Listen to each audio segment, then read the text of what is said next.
I didn't think I could fall again, Kohaku whispered, voice barely audible. Not like this. Not with you. Ren didn't answer. He didn't need to. His fingers brushed hers, gentle, certain, and in that stillness between thunder and heartbeat, something unspoken passed through the quiet. A choice, a crack of trust, a beginning that didn't need words to boom. Welcome back to The Velvet Story. Today we continue A Knot Between Strangers, chapters 10 to 15, where small gestures become lifelines, pain resurfaces like shadows on a wall, and vulnerability slowly unravels the silence. Their story isn't loud, but it lingers. Let's step into the next chapter of a bond that was never meant to happen, but somehow keeps happening anyway. Chapter 10, A Gentle Renewal. That evening, the sky blushed pink as the sun set. Kohaku and Ren sat on the small balcony, a single lantern casting a soft glow. Between them, a simple wooden tray held 2 cups of hot herbal tea. No words had been spoken since that morning's confession, but the air felt lighter, breathable. Kohaku raised her cup. "To new beginnings," she said, voice steady but warm.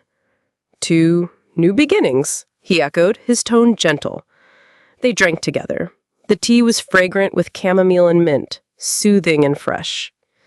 After a pause, Kohaku set her cup down. "I was thinking maybe we could start a little tradition," she began, looking at him with a tentative smile. "Every month, we pick something new to do together, something simple, but just for us." Ren's eyes softened. "I'd like that." Her smile widened.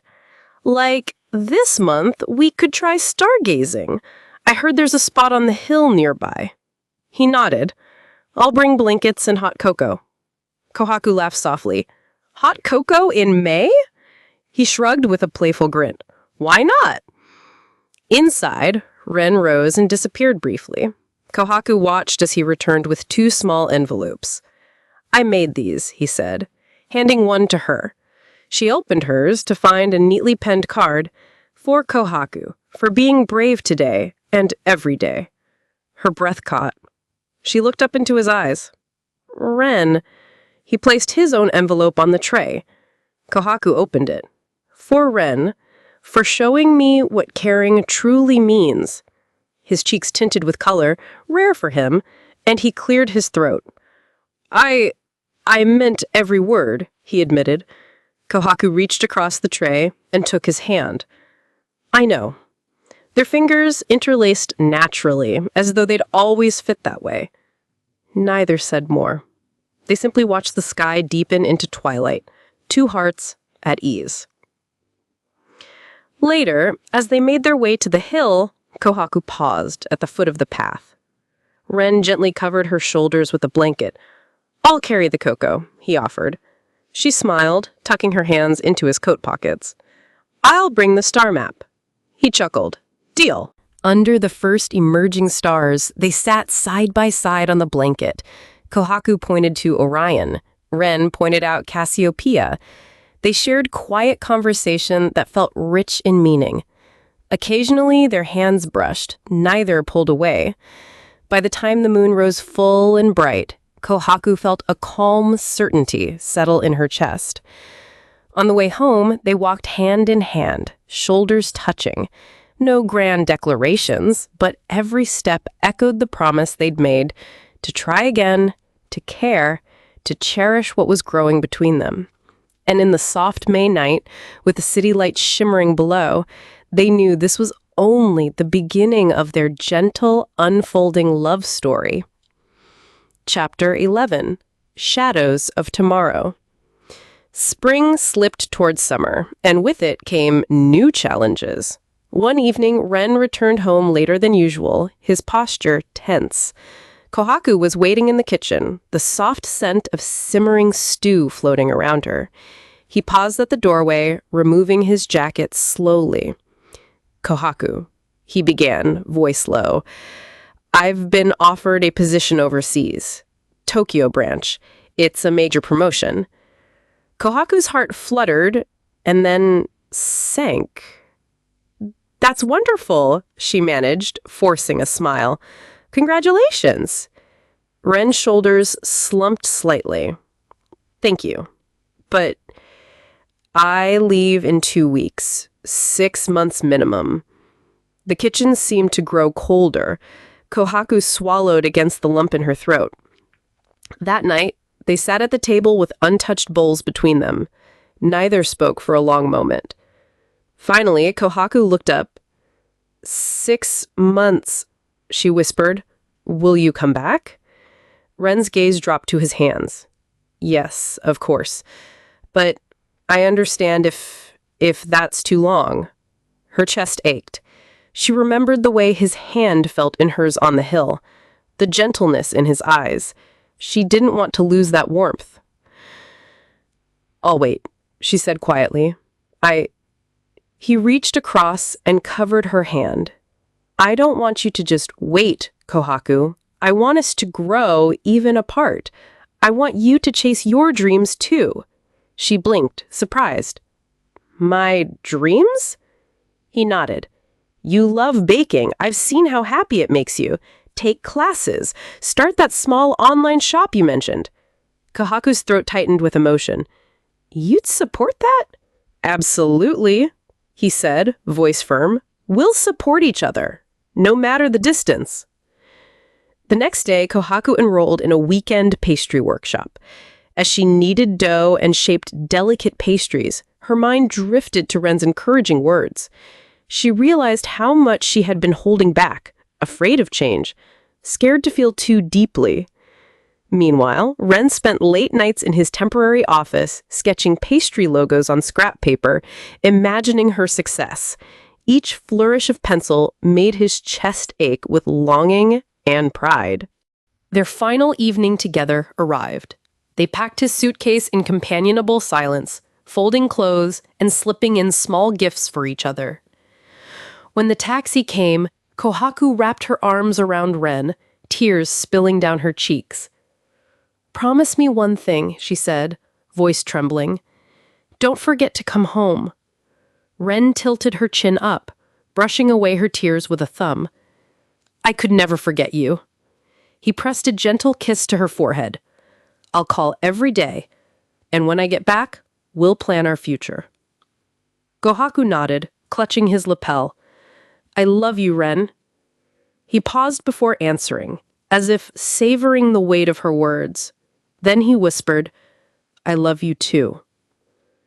As the taxi pulled away, Kohaku stood on the curb, watching until the taillights vanished. In her hand was the pastry workshop brochure, a symbol of her own new beginning. Inside, her heart felt both heavy and light, filled with longing and hope. Because love wasn't just about two hearts side by side. It was about giving each other wings, trusting that no matter how far they flew, they'd return. Chapter 12, Across the Miles. 6 months stretched before them like a ribbon of silver, connecting two distant cities, but pulsing with the same heartbeat. Morning rituals. Every sunrise in Tokyo, Ren reached for his phone before his shoes hit the floor. Kohaku's good morning text always came within minutes. Kohaku, did you sleep well? Today is pastry class. Show me your best croissant when you can. Ren smiled at the words. He replied with a photo of his neatly pressed suit and a quick thumbs-up emoji. Then before work began, he'd send a voice note. Ren, voice. Morning. Croissant challenge accepted. I'll call you tonight. Across the sea, as Kohaku pulled on her apron in the bright baking studio, she'd read his messages aloud, softly, so her classmates wouldn't hear her heart racing. Each good morning felt like the sun shining twice. Unexpected trials. Late in the first month, Ren's schedule exploded. Meetings spilled over lunch. Time zone differences grew chasms between good mornings and good nights. Kohaku checked her phone at odd hours, waiting for his call. Sometimes he answered, sometimes voicemail. One evening, Kohaku stared at her empty screen for so long that her instructor tapped her shoulder. Everything okay, Kohaku? She forced a smile. Just missing someone. As dusk fell in her classroom city, Kohaku closed her notebooks and practiced a deep breath. She sent a message. Kohaku, I know you're busy. Just let me know you're okay. When Wen saw it at dawn Tokyo time, his chest tightened. He stayed late at the office to draft a reply. I'm so sorry. This week is madness, but I'm thinking of you, always. I promise I'll call tomorrow afternoon, no matter what. Kohaku read it when she woke up. The simple promise steadied her like a lighthouse beacon. She nodded to herself. We can weather this. Moments in between. They learned to find love in the small spaces. Unexpected postcards. Ren mailed Kohaku a watercolor of Tokyo Tower at sunset with a single word. Wish you were here. Kohaku hung it by her oven, tracing the painted lights each time she baked. Midnight pictures. Kohaku snapped photos of her first successful puff pastry, flaky golden layers, and sent them at 2 a.m. Tokyo time. Ren's delighted sticker and heart reaction woke her with a grin. Shared playlists. Ren created a miles apart playlist of gentle instrumentals. Kohaku played it in her kitchen whenever she missed him. He listened at his desk, tapping along between calls. In these fragments, their hearts met. A frayed moment. One Saturday, Kohaku arrived to class to discover her whisk missing. She searched every workstation but found nothing. Her heart fluttered, not at the missing tool, but at the hollow ache in her chest. She realized then how attached she'd become to the little reminders of Ren's love. That night, she sent him a single line. Kohaku, I feel empty without you. Ren read it as he boarded a late-night train. The message filled the silent carriage with his concern. In the station's fluorescent lights, he typed back, Ren, I'm coming home early. Wait for me. Later, in Tokyo, he broke protocol. He emailed his supervisor, booked the next flight, and sat in the airport lounge, heart pounding at every gate announcement. Reunion. When Kohaku opened the front door of their home, she froze. There, in the warm glow of the hallway light, stood Ren with his carry-on bag and a worried smile. Kohaku, he whispered. She ran forward and wrapped her arms around him, burying her face in his coat. He held her so tightly she could feel every beat of his heart. I couldn't wait any longer, he murmured into her hair. Tears streamed down her cheeks. I missed you so much. They gently separated, foreheads touching, as if reorienting themselves to each other's presence. Ren brushed a loose strand of hair from her face. Distance isn't easy, he said quietly, voice thick. But I'm willing to cross any ocean for you. A new understanding. That night, they sat at their table again. No tea service, no lantern light. Just the soft hum of the apartment and the two of them. Kohaku took Ren's hand. I've learned something, she said, voice trembling. Love isn't just in daily texts or calls. It's in decisions to come back, to show up. He nodded, eyes glossy. And I learned that caring means sometimes dropping everything to be there, even when it's inconvenient. She smiled, feeling a warmth bloom in her chest. Thank you for coming home. He squeezed her hand. Always. They sat in silence, the space between them now filled with everything they'd endured and every promise yet to keep. Chapter 13. Anniversary and Storm Clouds. A soft spring breeze drifted through the open window, carrying the scent of blooming wisteria. Kohaku stood in the living room, smoothing the tablecloth she'd chosen for today. A small vase held pastel flowers she'd picked that morning.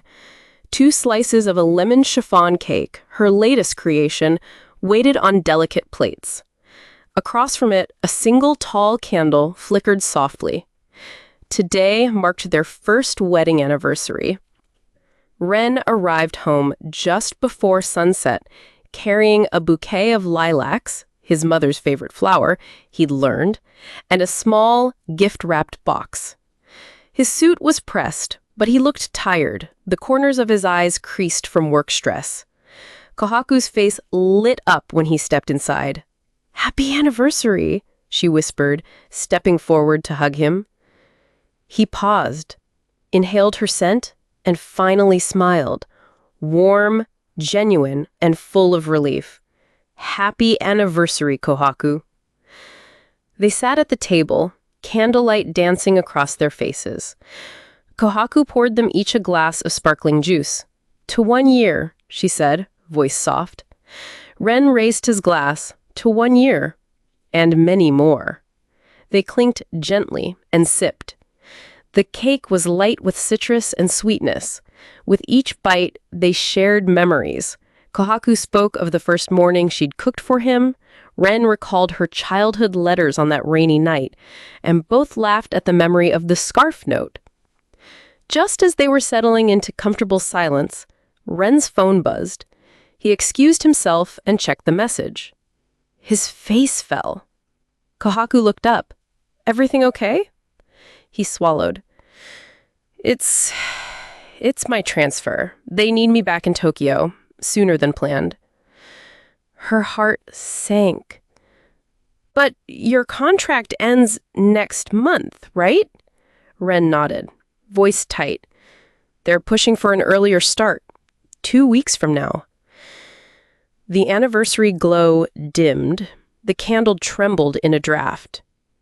Kohaku steadied herself. She reached across and took his hand. "We've faced distance before," she reminded softly. "We can do it again." Ren closed his eyes and squeezed her fingers. "I know, but I was hoping we could celebrate this year differently. Spend more time together." She offered him a brave smile. "Let's make every moment count then. Starting now." He nodded, eyes misty. "Starting now." They finished their cake in companionable quiet, savoring each bite. Afterwards, Kohaku led him to the balcony where she'd set a small Bluetooth speaker on low. Soft music played, a song they both loved from when they stargazed under May skies. Ren wrapped his arms around her from behind, resting his chin on her shoulder. Kohaku leaned back, pressing her cheek against his. "I wish this night could last forever," he murmured. She tilted her head to look up at him. "Every moment with you feels like forever." He brushed a kiss across her forehead. "Then let's promise to treasure these moments, even the hard ones." Kohaku closed her eyes. "I promise." As the city lights flickered below and wisteria petals drifted around them, they stood entwined, two hearts resilient and hopeful, ready to face whatever storms lay ahead. Chapter 14.